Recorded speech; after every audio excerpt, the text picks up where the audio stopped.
نہ پاک مٹی ہے نہ پانی، تو اس کو اجازت ہے کہ بغیر کچھ کیے ہوئے اللہ اکبر کہے۔ اللہ کہتا ہے وقت پر نماز ادا کرو، یہ چیزیں ساری ثانوی ہیں، یہ ہو جاتی ہیں تو ٹھیک ہے، نہیں ہو رہی کوئی بات نہیں، یاد الہی وقت پر ہونی چاہیے۔ مولانا صرف ایک سوال اور نماز کے متعلق جی فرمائیں کہ میں نے ان کو دیکھا ہے کہ وہ صبح نہا دھو کے گھر میں آفس میں چلے گئے ہیں جی، تو اب انہوں نے سارا دن کاروبار کے معاملات میں جھوٹ بھی بولا ہے، کسی کو غصے بھی ہوئے ہیں، برا بھلا بھی کہا ہے، ایون کہ کسی کو گالی بھی دے دی ہے، ٹھیک ہے، لیکن زور کا وقت آیا تو وہ اسی طرح وہ قبلہ رخ ہوئے، جان نماز بچایا، نماز پڑھی، اسی طرح اثر کا وقت آیا، جان نماز بچایا، اس میں نماز پڑھی، اس کے متعلق میں کیا کہوں؟ ان چیزوں سے ریاست جو ظاہری قانون ہے اس کے مطابق تو وضو تو نہیں اس کا ٹوٹا، کوئی ایسی چیز نہیں کہ ہم کہہ دیں کہ اس کا وضو نہیں رہا، مگر جو حقیقی اسلام ہے اس کی روح سے تو کیا نماز ہے اس کی کہ وہ گالیاں بھی دے رہا ہے، جھوٹ بھی بول رہا ہے اور سارے حرام کام کر رہا ہے، اور وقت آتا ہے تو جا نماز بچھا لیتا ہے۔ ایسی نماز جو آدمی کو برائی اور بے حیائی سے نہیں روکتی۔ اب اللہ کا کلام تو جھوٹا نہیں ہو سکتا، وہ تو کہتا ہے کہ جو روکتی ہے، اگر نہیں روک رہی تو ہمیں سمجھنا چاہیے کہ ہماری نماز جو ہے نا اس میں خرابی ہے۔ نماز ہوتی تو وہ ضرور بریک لگا دیتی کہ اللہ کو یاد کرتا پھر یہ غلط کام کرتا۔ تو یہی جو عملی جو ہے نا ہماری، کہ کچھ لوگ نمازیں پڑھ بھی رہے ہیں اور ساتھ ساتھ برے کام کر رہے ہیں، جس کی وجہ سے یہ تاثر ریاست پھیل گیا کہ نمازیں یار کوئی نہیں، ہم نے دیکھا ہے نمازی بڑے بے ایمان ہیں یہ لوگ، انہوں نے نہ پڑھنا جو تھا اس سے بھی زیادہ کام خراب کر دیا کہ بدنام کر دیا نماز کو۔ نمازی کا تو طرز عمل جو ہونا چاہیے وہی ہونا چاہیے کہ وہ بس برائی سے بچے، اللہ سے معافی مانگے، خلق خدا سے نیکی کرے۔ بہت خوشی ہوئی، اللہ تعالیٰ آپ کو جزا دے، سارے سوال آپ کے ضروری تھے، بہت لوگوں کی ضروری چیزیں تھیں، بہت شکریہ، اللہ خیر سے رکھے، برکت دے۔ جی مولانا سوال دوبارہ پڑھ دیتا ہوں جی، کہ مولانا صاحب آپ السلام علیکم جی، السلام علیکم۔ وہ کہتے ہیں جی کہ مولانا میرا آپ سے سوال یہ ہے کہ حدیث پاک میں آتا ہے کہ کسی سے 3 دن سے زیادہ ناراض نہیں رہنا چاہیے، اگر 3 دن تک جس سے غلطی ہوئی ہو زیادہ دن نہ بولے تو اس کے لیے کیا حکم ہے کہ اسے احساس نہ ہو؟ السلام علیکم۔ السلام علیکم۔ جی وعلیکم السلام ورحمۃ اللہ۔ جی ہم نے ابھی بات کی تھی نا آپ سے، جی جی وہ آپ سے بات پوچھنی تھی ایک۔ جی پوچھیں۔ ہلو جی پوچھیں باجی، پوچھیں، کیا پوچھیں گے؟ ہاں جی، وہ میرا ایک کزن ہے، اس کا نا اس کی شادی ہوئی تھی، جی جی 5-6 سال پہلے شادی ہوئی تھی اس کی، جی جی 8 سال شادی کو ہو گئے، تو اس نے 3-4 سال بعد وہ نا گھر سے باہر چلا گیا۔ 4 سال کے بعد گھر سے چلا گیا؟ جی 4 سال بعد گھر سے باہر چلا گیا، تو اس کے بعد نا وہ ادھر سے نا سیدھا جا کے نا وہ جیل میں چلا گیا۔ اچھا، وہ باہر کوئی مسئلہ ہوگا نا تو وہاں پہ چلا گیا وہ جیل میں، جی ٹھیک ہے۔ تو 2.5 سال وہ جیل میں رہا۔ ہلو جی جی 2.5 سال وہ جیل میں رہا، اس کے بعد اس نے وہاں سے نا خط وغیرہ کافی لکھے اپنے گھر میں، جی جی تو اس نے نا گھر میں کافی نا وہ پیغام بھی بھیجے کہ میں نا ابھی زندہ ہوں، تو ادھر اس کی بیوی گھر میں پیغام جب ملے نا تو کسی نے اس کو پیغام نہیں دیے۔ آپ بات کرتی جائیں نا، پوری بات آپ بتا۔ کیا ہوا؟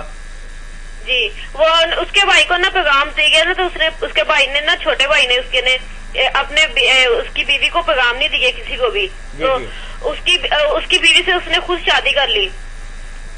اچھا ٹھیک ہے میں سمجھ گیا جی۔ جی اس سے شادی کر لی، تو تھوڑی دیر بعد نا تقریباً 3 سال بعد 4 سال بعد وہ واپس آ گیا۔ ٹھیک ہے تو 4 سال بعد واپس آیا نا، تو اب وہ کہتی ہے میں نے صرف اسی کے ساتھ رہنا جو جس کے ساتھ وہ اب رہ رہی ہے۔ ٹھیک ہے، نیا میاں کے ساتھ نہیں، دوسرے میاں کے ساتھ وہ رہنا چاہتی ہے۔ وہی نیا میاں ہے نا، وہ بھائی جس نے خبر کو چھپایا اور خود شادی کر لی۔ جی تو اب اس کے ساتھ نا وہ بہت زیادہ مسئلہ ہو رہا ہے، تو وہ کہہ رہا ہے میں نے اس کے ساتھ رہنا، اس کی 2 بچیاں بھی ہیں۔ جی ٹھیک ہے، جواب دے رہے ہیں آپ کو پہلے بھی۔ اچھا ٹھیک ہے ٹھیک ہے۔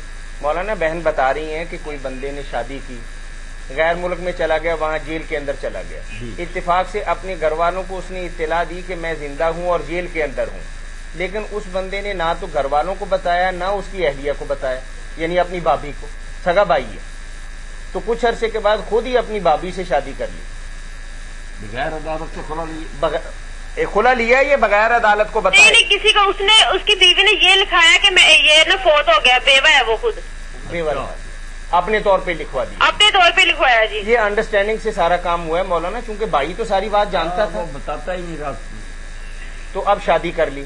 اب وہ اللہ کا کرم ایسا ہو گیا کہ وہ بندہ جیل سے رہا ہو کے اپنے وطن بھی آ گیا، اپنے گھر بھی آ گیا۔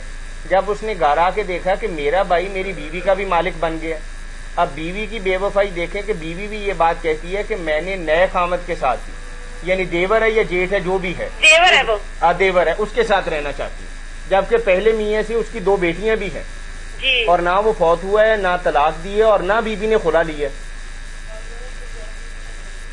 یہ جو بات واضح ہوگی مولانا؟ ہاں، یہ جو دوسرے خامن کے ساتھ وہ رہ رہی ہے نا، یہ سارا فعل حرام ہے۔ جب سے وہ دونوں آپس میں مل رہے ہیں، زنا کر رہے ہیں، یہ کوئی نکاح نہیں۔ وہ زندہ تھا، اطلاع دی یا نہیں دی، وہ جب موت ہی نہیں ہوئی اور نہ اس نے خلا ہی لیا، تو پھر وہ بالکل زندہ ہی ہے۔ اس کے ہوتے ہوئے نکاح پر نکاح کیا، یہ مجرم ہے دونوں، ان پر زنا کی سزا جاری ہو سکتی ہے۔ اور وہ پہلے خامن کی بیوی ہے، بالکل اسی کی ہے، دوسرے کا کوئی حق نہیں، دوسرے کا جرم ہی بخشا جائے، یہی بڑی بات ہے۔ اس پر تم مقدمہ کیا جو ہو جائے تو سزا دنیا میں بھی پائے گا، اللہ کے ہاں بھی وہ زانی ہے۔ یعنی سگے بھائی کے ساتھ دیکھیں کس قدر بے وفائی والی ہے۔ اس کی بات تو کوئی سن ہی نہیں رہا نا پہلے کی۔ اچھا پہلے کی کوئی بات نہیں کوئی بات نہیں سنا اس نے نا، وہ اب اس کے وہ کہتے ہیں ہم نے مولویوں کو بھی نہیں، ہم جو بیوی کا ہے نا وہ کہتے اس کے بھائی کہتے ہیں، وہ اس نے گنڈے وغیرہ بلا کے رکھے ہیں، وہ کہتے ہیں ہم کسی کو نہیں جانتے، مولوی کو ہم نے کسی کو نہیں پہچانتے، ہم نے قرآن صاحب سب سے پتہ کر لیا، ہم کسی سے نہیں جاتے، ہم نے سب کو ملا کر بات کی ایسے۔